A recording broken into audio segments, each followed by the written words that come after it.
return in the league as far as the value of team over individual, the impact of winning over highlights. I really think people are moving and shifting, and they want to see winning plays, winning teams, guys that fit together and play together. Well, you have to bring skills to match, as Stan referred to earlier. You know, everything is so related on the basketball court, whether it's your inside game, your outside game, your guard play, and your front line play. And when you understand that it has to fit, it allows you to make better decisions because you're eliminating the excess. And you're eliminating guys that don't really have a role or don't really have a skill or don't really have a strength. We would love to get to the point where everyone can look at a player and understand why we brought him here and understand what that strength is that he has that we're going to rely on in crunch time. Because we all know when the fire gets hot, everybody reverts back to their natural instinct. Mm-hmm. We want to be able to assemble a well-rounded team that can rely on their strengths while they work to increase their weaknesses. So having that vision and understanding of how your head coach is going to use players on the floor from a personnel standpoint just streamlines the whole process. People, I think we're in real good hands here with you guys. Just to let you know, that's the key.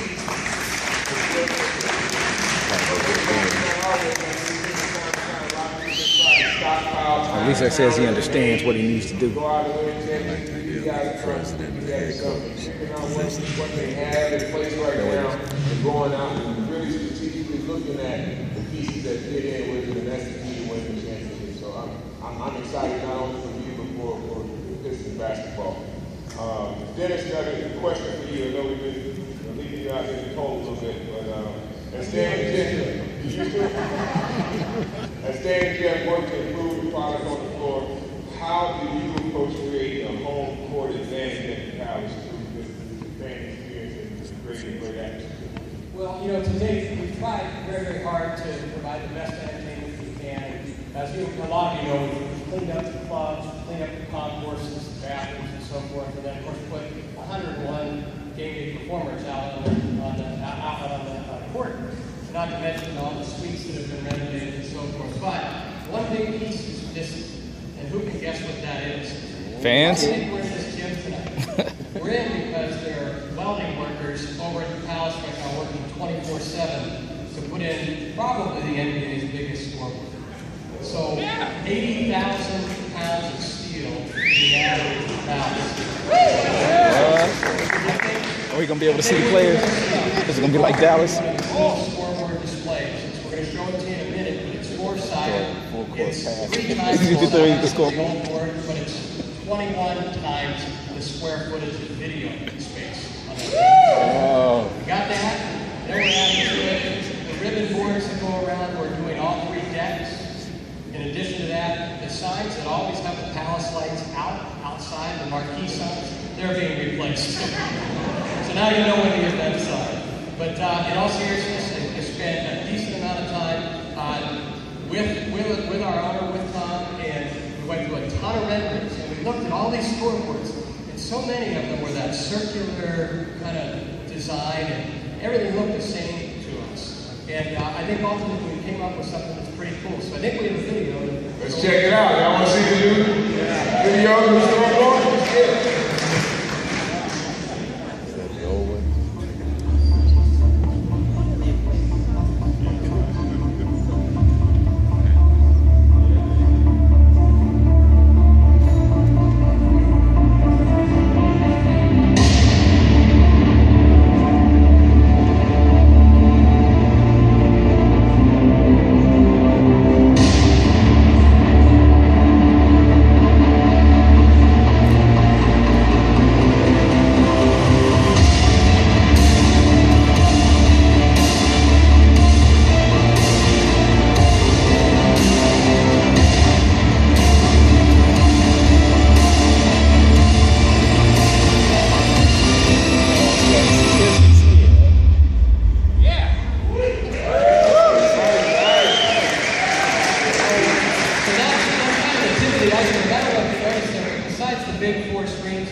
are also screens along the bottom.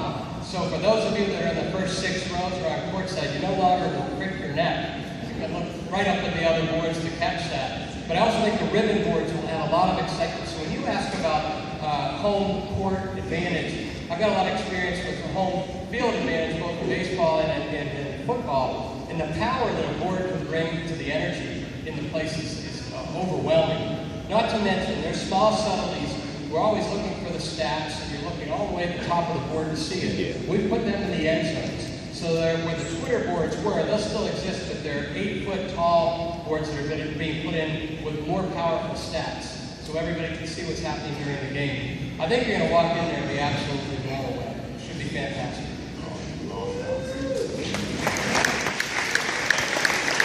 If you want to come back up,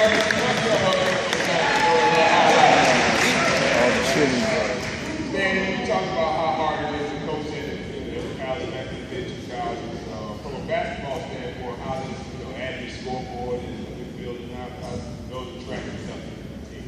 Well, I think, look, creating excitement in that building is a huge thing to us. Look, I was actually, at one point, outspoken about how much I didn't like Detroit fans. Because,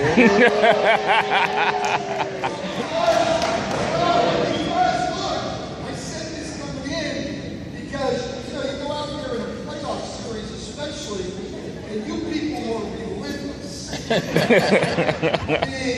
got beat up verbally for the entire time I was out on the court, and so were our players. It was not an easy place to play. And it's just like...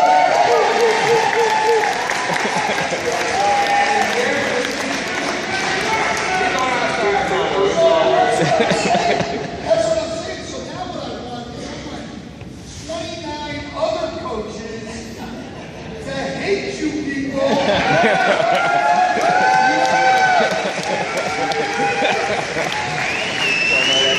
Good stuff. We probably have about 10 minutes left. We want to open up and let you guys ask you guys a few questions. So I'm going to come around to you. Got one right here. Let's go. Come to you. Well, this is more about the environment. More about the environment. What are we going to do about the strobe lights at the stadium? That drove me crazy last year. Well, I'm going to give you the name of the person that operates and let you deal with it. No, I will see you after so we can address that directly. So I know exactly what you're talking about. Thank you. Gotcha. Got another one right here. When you look on the internet, the rosters are updated. When are we going to get an updated copy of the roster? I have an updated copy. I will assure you that I know who was on the roster. Jeff knows who was on the roster. I don't know the answer to that. We'll have to go out and find out. Let me tell you something. This guy moves so fast, there was no way I was putting a roster out to you until we figured he's slowing down a little bit. I think we're getting it. All right, Ross is coming.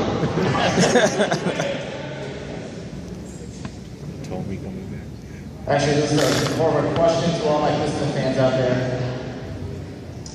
I like that. I like the scoreboard. All right, everyone likes the scoreboard, but at the end, it just matters if we have more points than the other team. That's all that matters. Let's win, baby. We got shooters. The points are going to come. We got good, great coaching staff. Everything's going to be all right. Everybody else over here? Thank you, Coach. I'm wondering, now that the Rose is playing again, Cleveland has changed their roster. After Detroit wins the Eastern Conference, who do we have to compete against?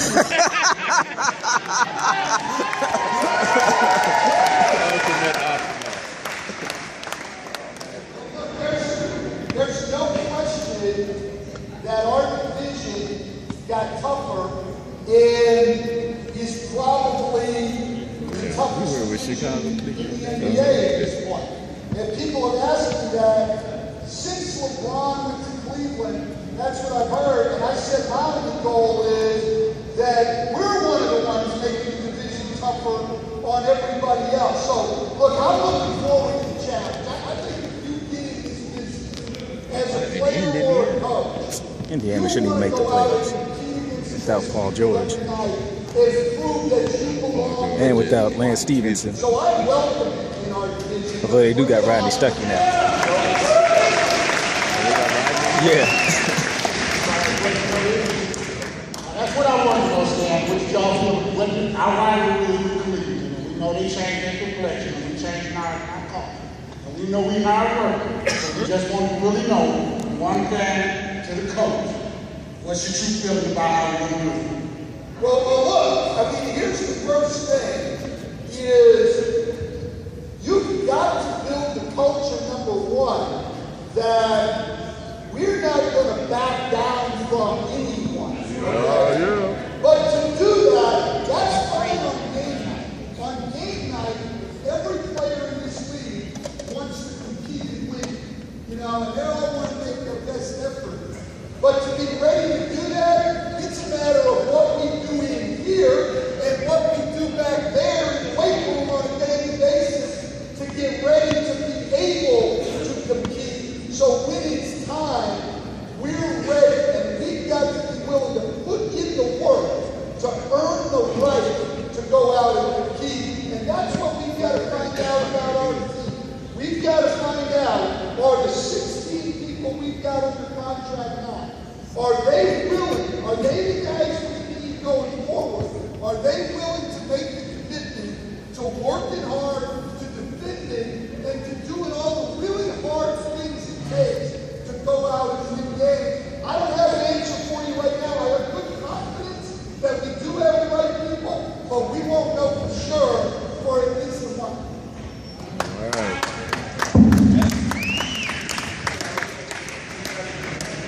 Quick question. Opposite 109 at the lower level, when they going to do something about those seats? They're so close together, plus no cup holes. They're really uncomfortable. I'm glad you said that, because that will be the last phase of the capital improvements we made. So a lot of things we did were the basics, and the last piece of it is going to be those seats. And you'll see some seats on the suite level that we'll test for the rest of Or at least put cup holders on the seats. And I would think within the next year or 2 years, you'll see these seats down there. Man, I like it. Y'all thought this thing just gonna be all fluff. No, this is Detroit, baby. This is a tough question out here. This is coming let me ask a question. Yes, want to move downtown. You can ask it.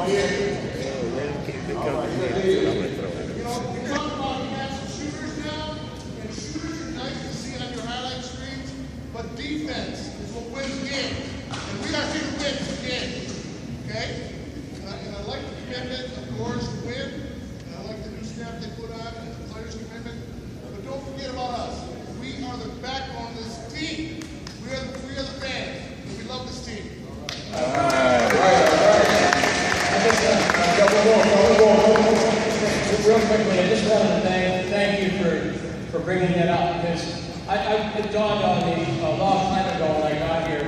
I've had, a lucky 35 years in sports. I spent a lot of years with the Phillies when they were winning, and I went from there to the Avalanche. I never bring that word up to hockey fans. But at that time, they were winning. And my point's going to be, with the Ravens and the Dodgers, well, it was easy to sell seats. And there isn't anybody in this room that's more appreciative of the commitment all of you have made to this team. It means a lot to us to have this core group of fans who stuck with this team in the hard times, and it's not going to be forgotten. I guarantee it. Thank you. Can we get rid of that heavy bass that some people call music? Well, that's all. So it's funny, these questions interconnect between the bass and the strobe lights. A lot of what you have is old technology. And with the new scoreboard, you shouldn't be feeling your entire body shake every night. And I'm thinking, I want to be careful on the strobe questions. If it's the lights I'm thinking of, they would have covered for an old system. So I'm hoping that'll all be addressed, but it won't be like a heavy-duty concert when you come this year. Last question. Last question, my great opportunity to give a plug. I'm hoping that we see the hardest working player on the team, Lil Lionel, this year. What?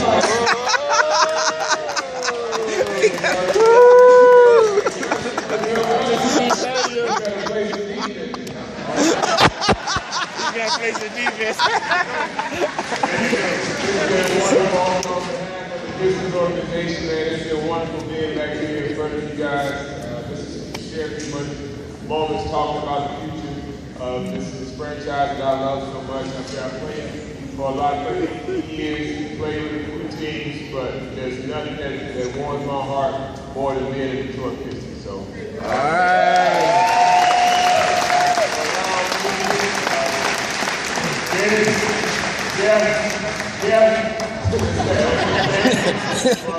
Guys, for lending their time, man. Please stop by on the way out and get the card, the Palace 360 card that you can download and watch the scoreboard. And guys, enjoy the Labor Day weekend and look forward to the training camp this season. Thank you.